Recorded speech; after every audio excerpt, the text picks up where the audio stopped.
નમસ્કાર દર્શક મિત્રો, બોટાદ દસ્તક ન્યૂઝમાં આપનું હાર્દિક સ્વાગત છે અને હું છું એલડી મકવાણા। આપ જોઈ રહ્યા છો બોટાદ દસ્તક ન્યૂઝ। હવે પછીના સમાચાર વિગતવાર।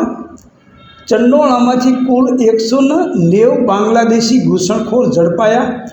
4000 ગેરકાયદેસર મકાન દૂર કરી 1.5 લાખ ચોરસ મીટર જગ્યા ખુલ્લી કરાઈ।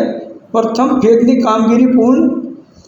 ભારતમાં ઘૂસણખોરી કરી અમદાવાદના ચંડોળા વિસ્તારમાં રહેતા બાંગ્લાદેશીઓને શોધી કાઢવા માટે અને અહીંથી થયેલા દબાણો દૂર કરવા માટે પોલીસ અને મહાનગરપાલિકાએ મેગા ડિમોલેશન હાથ ધર્યું હતું।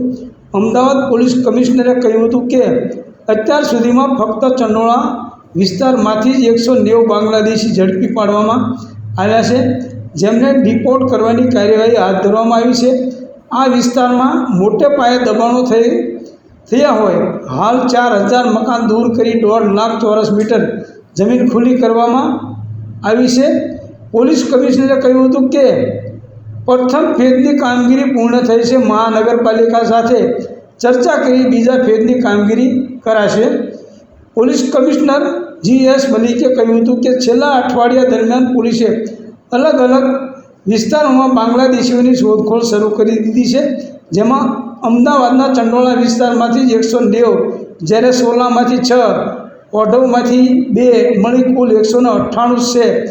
જ્યારે માર્ચ મહિનામાં 12 બાંગ્લાદેશી પકડાયા હતા। આ પહેલાં 2009માં ચંડોળા વિસ્તારમાંથી 95 જેટલા બાંગ્લાદેશીને ઝડપવામાં આવ્યા હતા। અહીં બાંગ્લાદેશીઓને આશરો દેવામાં જેનો હાથ હતો તે લલ્લુ બિહારીને પણ ઝડપવામાં સફળતા મળી છે। વધુમાં પોલીસ કમિશનરે જણાવ્યું હતું કે હાલ ચંડોળા વિસ્તારમાં ફેઝ 1ની કામગીરી પૂર્ણ કરી દેવામાં આવી છે। કોઈપણ અનિચ્છનીય ઘટના વગર ડિમોલેશન કામગીરી પૂર્ણ કરી દેવામાં આવી છે। બીજા ફેઝના ડિમોલેશન માટે ચર્ચા ચાલે છે। અમદાવાદ મ્યુનિસિપલ કોર્પોરેશન નક્કી કરશે, એમાં પોલીસ કાયદો અને વ્યવસ્થા જાળવશે। કોઈ વ્યક્તિ કાયદો હાથમાં લેશે તો તેની સામે કડક કાર્યવાહી કરાશે। સુપ્રીમ કોર્ટનો આદેશ છે કે કોઈપણ તળાવ પર દબાણ થઈ શકશે નહીં। IB હાલ તપાસ કરી રહી છે, જેનો રિપોર્ટ રાજ્ય અને કેન્દ્ર સરકારને અપાશે।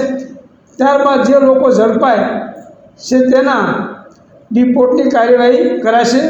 ચંડોળા વિસ્તારમાં પ્રથમ ફેઝની ડિમોલેશનની કામગીરી મામલે ડેપ્યુટી મ્યુનિસિપલ કમિશનર ભરત પરમારે કહ્યું હતું કે અત્યાર સુધીમાં 4000 ગેરકાયદે મકાનો દૂર કરાયા છે અને 1.5 લાખ ચોરસ મીટર જગ્યા ખુલ્લી કરવામાં આવી છે।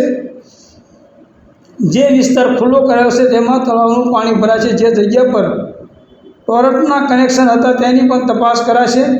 અમદાવાદ શહેરના ચંડોળા વિસ્તારમાં ચંડોળા તળાવમાં 29 એપ્રિલે મેગા ડિમોલેશન કરવામાં આવ્યું હતું। ગુજરાતનું સૌથી મોટું મેગા ડિમોલેશનના નામે અમદાવાદના ચંડોળા તળાવમાં ચોપડાઓ અને મકાનો તોડવાની કામગીરી અચાનક બંધ કરી દેવામાં આવી છે। 29 અને 30 એપ્રિલના રોજ 2 દિવસ 4000 જેટલા ઝૂંપડા, નાના મોટા કાચા પાકા મકાનો તોડવામાં આવ્યા છે। આ જમીન સરકારની છે, પરંતુ દિવાલ કોર્પોરેશન બનાવી રહી છે। કલેક્ટર અને મ્યુનિસિપલ કમિશનર દ્વારા તળાવની બાઉન્ડ્રી પણ નક્કી કરવામાં આવી નથી। જોકે હવે ડિમોલેશન બંધ કરાયું છે અને ગેરકાયદે મકાનો હટાવવા નોટિસ પણ આપવામાં આવશે।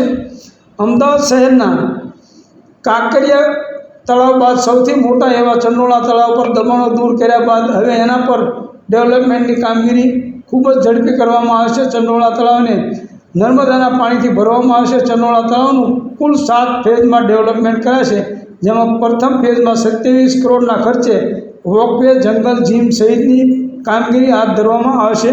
સૌજન્ય દિવ્યા ભાસ્કર, બોટાદ દસ્તક ન્યૂઝ, LD મકવાણા, બોટાદ।